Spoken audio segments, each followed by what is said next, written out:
So lawyers for FTX painted a grim picture during the company's bankruptcy trial, saying that founder Sam Bankman-Fried used FTX as his own personal fiefdom. Now, so far, $740 million has been recovered, but that's just a fraction of the billions that have gone missing. So where is this all heading? I want to bring in Bitcoin Foundation Chairman Parag. दुनिया में फिलहाल अगर कोई ऐसा शख्स है जो सबसे ज़्यादा गालियाँ खा रहा है तो वो है FTX के CEO सैम बैंकमैन-फ्रिड, जो दुनिया के दूसरे सबसे बड़े क्रिप्टो एक्सचेंज का CEO था और ये क्रिप्टो एक्सचेंज अब बैंकरप्ट हो चुका है। तो आप कहेंगे ठीक है, ये तो क्रिप्टो में चलता ही रहता है, लेकिन ये बात कुछ इस तरह की है। अगर आप इक्विटी में ट्रेड करते हो NSE के जरिए, डेट की नेशनल स्टॉक एक्सचेंज के जरिए, और NSE बैंकरप्ट हो जाता है तो आपकी हालत क्या होगी? वैसे ही हालत FTX के यूजर की है, जिन्होंने FTX के जरिए क्रिप्टो में इन्वेस्ट किया था और आज उनका पूरा पैसा डूब गया है। लेकिन इस फॉल को और भी ज़्यादा डेंजरस बनाती है इसके पीछे का स्कैम, और उस स्कैम का साइज इस स्कैम में 8 दिनों में लगभग 2.5 लाख करोड़ की वैल्यूएशन के FTX को जीरो पर लाया है। इसके CEO की वेल्थ 1.25 लाख करोड़ से जीरो हो गई है। और बड़ी बात, FTX के जो यूजर्स हैं उन्हें 80,000 करोड़ का नुकसान हो गया है। अब यहाँ पे सबसे खास बात ये रही कि जब तक FTX ने बैंकरप्ट की फाइल की, उससे पहले किसी को भी इस स्कैम की आइडिया नहीं थी, और इसी को आज हम बहुत डिटेल में समझेंगे क्योंकि स्कैम बहुत अलग है और इससे काफ़ी कुछ सीखने जैसा है। नमस्कार दोस्तों, मैं शिवा, आप देख रहे हैं शिवा मेनू। आइए चलते हैं आज की इस वीडियो में। इस स्कैम की जो शुरुआत है वो FTX के शुरुआत से भी पहले की है, यानी FTX को शुरू करने से पहले SBF यानी कि सैम बैंकमैन-फ्रिड, जो FTX के CEO हैं, SBF ने एक क्रिप्टो हेज फंड की शुरुआत की थी जिसका नाम था एल्मिडा रिसर्च। उस टाइम एल्मिडा के फाउंडर SBF का ये कहना था कि जब मैं क्रिप्टो प्राइसेस को देखता था तो मुझे दिखता था कि बिटकॉइन की प्राइस US में $10,000 चल रही है तो USA में $11,000 चल रही है। ये डिफरेंस था। इसका फ़ायदा SBF लेने लगा और इससे इसने काफ़ी पैसा कमाया। आगे चल के इसी तरह की क्रिप्टो ट्रेडिंग करके एल्मिडा रिसर्च ने काफ़ी सारा पैसा भी कमाया, लेकिन एक लेवल पर उन्हें अपना काम और तेज़ी से आगे बढ़ाना था, जिसके लिए उन्हें ज़रूरत थी इन्वेस्टर्स की, और इन्वेस्टर्स को उन्होंने किस तरह के वादे किए इस पर नज़र डालते हैं। अब जिस तरह एल्मिडा रिसर्च ने इन्वेस्टर्स से पैसा लिया था उससे ही क्लियरली आइडिया आ रही थी कि ये एक पोंजी स्कीम की तरह चल रही है।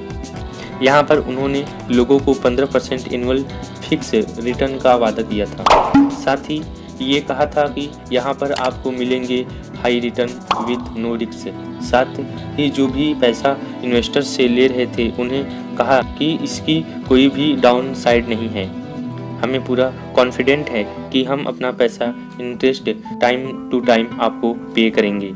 और इसके बाद एल्मिडा रिसर्च बड़े वॉल्यूम में ट्रेड कर रही थी तो उन्हें ज़रूरत थी एक क्रिप्टो एक्सचेंज की, और उसी लिए बाद में उन्होंने FTX की शुरुआत की। कई सारे लोगों का ये भी आरोप है कि SBF ने FTX को इसलिए शुरू किया ताकि एल्मिडा रिसर्च को जो पैसे चाहिए था FTX के जरिए आ सके, यानी जो भी लोग FTX के जरिए ट्रेड करें अपने वॉलेट में पैसा रखेंगे, वो पैसा बाद में एल्मिडा रिसर्च को ट्रांसफ़र किया जा सके, और बाद में ऐसा ही किया गया। 2019 में जब FTX की शुरुआत हुई थी तो बहुत ही कम टाइम पीरियड में FTX काफ़ी पॉपुलर हुआ और जल्द ही इसे फंडिंग भी मिली, और कुछ ही सालों के अंदर ही $1 बिलियन कंपनी बन गई। अभी इस साल की शुरुआत में ही इस कंपनी का वैल्यूएशन $32 मिलियन था।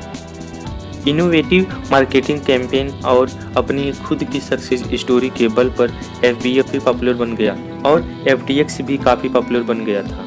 अब इसका एक बहुत ही इनोवेटिव मार्केटिंग कैंपेन ये था कि इसने पूरी दुनिया को ये बताया कि दुनिया में सबसे हम्बल अगर कोई पर्सन है, सबसे ज़्यादा चैरिटी करने वाला कोई पर्सन है तो वो मैं हूँ।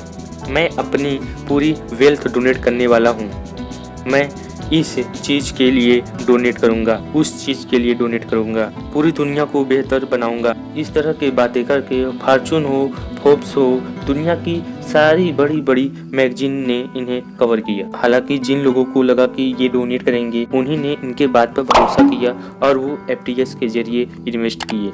अब यहाँ पर सवाल आता है कि यहाँ पर सब चीज़ें सही चल रही थी तो आखिर प्रॉब्लम आया कहाँ पर। कंपनी की जो ग्रोथ बहुत तेज़ी से हो रही थी, सब कुछ जैसा प्लान हो रहा था वैसा ही हो रहा था, लेकिन प्रॉब्लम इस जगह पर आई।